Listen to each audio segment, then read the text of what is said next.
Saudara-saudariku yang terkasih, salam damai sejahtera, berkah dalam. Kita berjumpa dalam belajar Alkitab sambil merenung. Tema kita kali ini, jikalau kamu tidak bertobat, kamu semua akan binasa atas cara demikian. Dari Injil Lukas bab 13 ayat 1 sampai 9. Baik, saudara-saudari, mohon dibantu untuk subscribe, share, like, dan komen dari Tuhanlah Pertolonganku channel. Pakai channel ya, karena kalau tidak nanti rancu dengan akun yang lain. Pada waktu itu datanglah kepada Yesus beberapa orang membawa kabar tentang orang-orang Galilea yang darahnya dicampurkan Pilatus dengan darah kurban yang mereka persembahkan. Yesus menjawab mereka, sangkamu orang-orang Galilea ini lebih besar dosanya daripada dosa semua orang Galilea yang lain karena mereka mengalami nasib itu. Tidak, kataku kepadamu, tetapi jikalau kamu tidak bertobat, kamu semua akan binasa atas cara demikian. Nah, saudara-saudari yang terkasih, jadi kisahnya waktu itu beberapa orang membawa kabar tentang orang-orang Galilea. Ini mengerikan ya, darahnya dicampurkan Pilatus dengan darah kurban yang mereka persembahkan. Ya, rupa-rupanya orang ini baru saja dibunuh atau dihukum mati atau bagaimana ya, tetapi darahnya dicampurkan dengan darah kurban yang mereka persembahkan. Nah, seringkali peristiwa-peristiwa pada zaman Yesus oleh orang-orang Yahudi dikaitkan dengan dosa orang tuanya atau dosa mereka. Ya, misalnya Tuhan, kalau seperti itu yang berdosa apakah dia ataukah orang tuanya atau nenek moyangnya atau siapa? Ya, jadi sebuah musibah, peristiwa malapetaka ataupun apa namanya, ya mereka kait-kaitkan dengan hal yang dianggap sebagai nasib buruk itu. Dan itu lalu dikaitkan juga siapa yang berdosa ya. Jadi orang itu dianggapnya sebagai orang berdosa. Ya, dalam penjelasan lebih lanjut akan makin jelas ini nanti.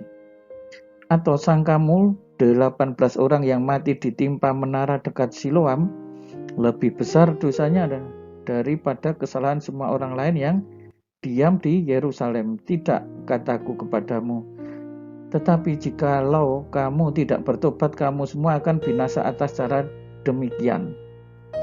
Nah, ini sama ya dengan peristiwa sebelumnya, seolah-olah peristiwa atau nasib buruk itu dikaitkan secara langsung dengan dosa. Jadi ada semacam keterkaitan pembalasan dosa itu masih saat orang di dunia ini. Nah, ini ingin diluruskan oleh Yesus ya.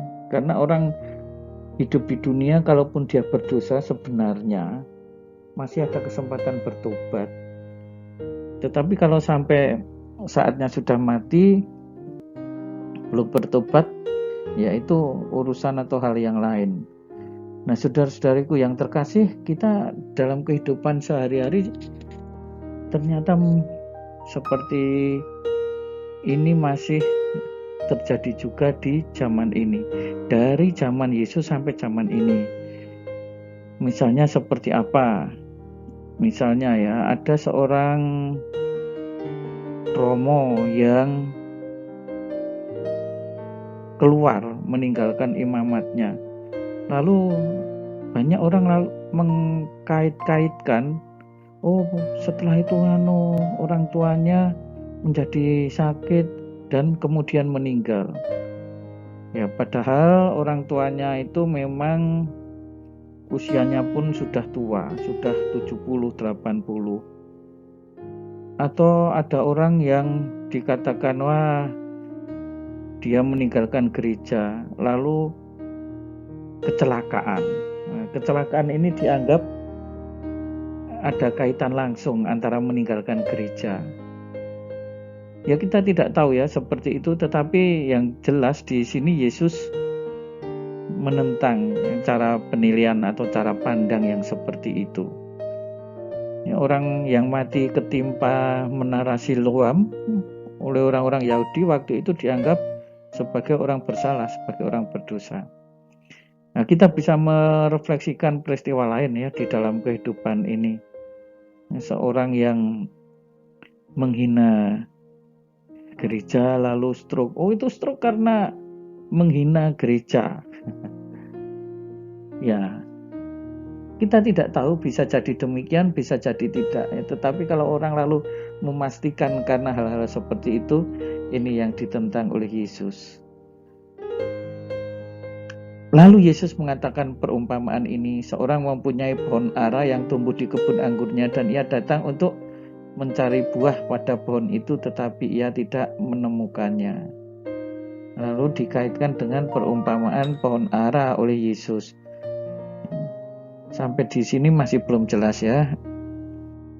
Nah, lalu ia berkata kepada pengurus kebun anggur itu, sudah 3 tahun aku datang mencari buah pada pohon ara ini dan aku tidak menemukannya. Tebanglah pohon ini, untuk apa ia hidup di tanah ini dengan percuma. Ya, memang pohon ini tidak memberi hasil apapun ya, percuma kalau seperti ini dia hidup di kebun anggur. Ini kan pengurus kebun anggur, dan sudah 3 tahun, maksudnya sudah saat itu 3 tahun sudah musim berbuah, dan juga diperkirakan memang pohon itu sudah selayaknya menghasilkan buah. Nyatanya tidak. Jawab orang itu, Tuhan, biarkan dia tumbuh tahun ini. Aku akan mencangkul tanah sekelilingnya dan memberi pupuk kepadanya. Mungkin tahun depan ia berbuah, jika tidak, tebanglah dia. Nah, pada perumpamaan pohon ara yang tidak berbuah ini, Yesus mau menekankan, dikaitkan dengan pertobatan tadi. Peristiwa nasib buruk yang dialami oleh orang-orang itu janganlah langsung diadili sebagai dosa mereka, tetapi ayolah, yang penting justru kitalah yang mestinya bertobat. Jangan memikirkan dosa orang lain, tetapi ayo pikirkanlah ya, supaya kita bertobat. Nah, bertobat itu seperti apa? Oleh Yesus digambarkan bagaikan pohon yang menghasilkan buah.